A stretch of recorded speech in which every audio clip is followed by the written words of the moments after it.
പള്ളി ആരാധന കഴിഞ്ഞ് വീട്ടിൽ ഓടിയെത്തിയ പെൺകുട്ടിയോട് മാതാപിതാക്കൾ ചോദിച്ചു, ഇന്ന് പള്ളിയിൽ പ്രസംഗിച്ച പ്രസംഗ വിഷയം എന്തായിരുന്നു? അങ്ങനെ ഒരു ചോദ്യം മാതാപിതാക്കളിൽ നിന്ന് അവൾ ഒരിക്കലും പ്രതീക്ഷിച്ചിരുന്നില്ല. വളരെ വിഷമത്തിലായ പെൺകുട്ടി മാതാപിതാക്കളിൽ നിന്ന് രക്ഷപ്പെടുവാൻ ഇപ്രകാരം പറഞ്ഞു, എനിക്ക് നല്ല നിശ്ചയമില്ല, എങ്കിലും അദ്ദേഹം ഇന്ന് പറഞ്ഞത് സർവശക്തനായ ഒരു മനുഷ്യനെ പറ്റിയായിരുന്നു. വളരെ ബുദ്ധിപൂർവമായിട്ടാണ് പെൺകുട്ടി ആ മറുപടി മാതാപിതാക്കൾക്ക് നൽകിയത്. യേശുക്രിസ്തു എന്ന സർവശക്തൻ തന്നെ ആയിരുന്നല്ലോ 38 വർഷം രോഗം ബാധിച്ച് കിടന്ന സാധുവായ മനുഷ്യന്റെ സൗഖ്യത്തിനായി അവനായിരിക്കുന്ന ഇടത്തേക്ക് എത്തിച്ചേർന്നത്. പള്ളിയിലെ അന്നത്തെ പ്രസംഗ വിഷയവും അതുതന്നെയായിരുന്നു.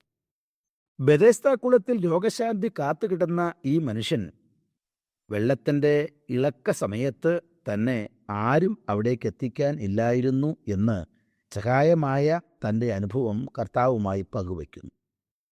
യേശു അവനോട് പറഞ്ഞത് എഴുന്നേറ്റ് നടക്ക എന്നാണ്. സർവശക്തനായ യേശുവിൻ്റെ വായിൽ നിന്നും ആ വാക്കുകൾ പുറപ്പെട്ടപ്പോൾ തന്നെ അവൻ സൗഖ്യം പ്രാപിച്ച് ദൈവത്തെ മഹത്വപ്പെടുത്തി തൻ്റെ ഭവനത്തിലേക്ക് പോവുകയും ചെയ്തു. നമ്മുടെ ബലഹീനതയിൽ നമുക്ക് സർവശക്തനായ ദൈവത്തിങ്കിലേക്ക് നോക്കുവാൻ കഴിയണം.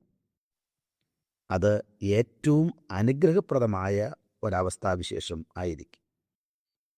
എന്നെ ശക്തനാക്കുന്നവൻ മുഖാന്തരം ഞാൻ സകലത്തിലും മതിയാകുന്നു എന്നാണ് അപ്പോസ്തലനായ പൗലോസ് പറഞ്ഞിരിക്കുന്നത്. എപ്പോൾ വേണമെങ്കിലും പ്രിയ രക്ഷകനിലേക്ക് നമുക്കടുത്ത് ചെല്ലാം. അങ്ങനെ അവൻ്റെ വിശ്വസ്തത നമ്മുടെ ജീവിതാനുഭവങ്ങളിലൂടെ നമുക്ക് തെളിയിക്കുകയുമാകാം. രോഗശാന്തിക്കുള്ള അവസരം സമാഗതമായപ്പോൾ ആ സാധുവായ രോഗിയെ തേടി കുളക്കരയിലേക്ക് യഥാർത്ഥ സ്നേഹിതനായ കർത്താവ് എത്തുകയായിരുന്നു. അവൻ്റെ പാപത്തിൻ്റെ ഫലമായി ഉണ്ടായ ആ രോഗം അവനെ ആശയറ്റ നിലയിലേക്ക് കൊണ്ടു ചെന്നെത്തിച്ചു. അപ്പോഴാണ് അവനെക്കുറിച്ചുള്ള യഥാർത്ഥ കരുതലോടുകൂടെ യേശു അടുത്തേക്ക് കടന്നു വരുന്നത്.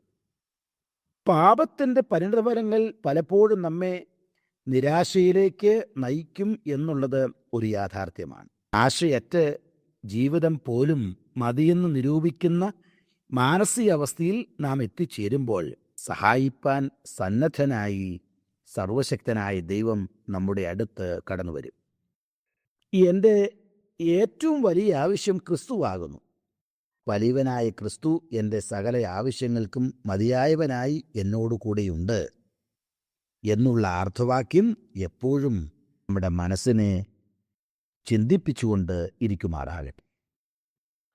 ഞങ്ങളെ വിളിക്കുവാൻ ആഗ്രഹിക്കുന്നവർ ഞങ്ങളുടെ നമ്പർ ശ്രദ്ധിക്കുക: 988-022-1957. നമ്പർ വീണ്ടും 988-022-1957.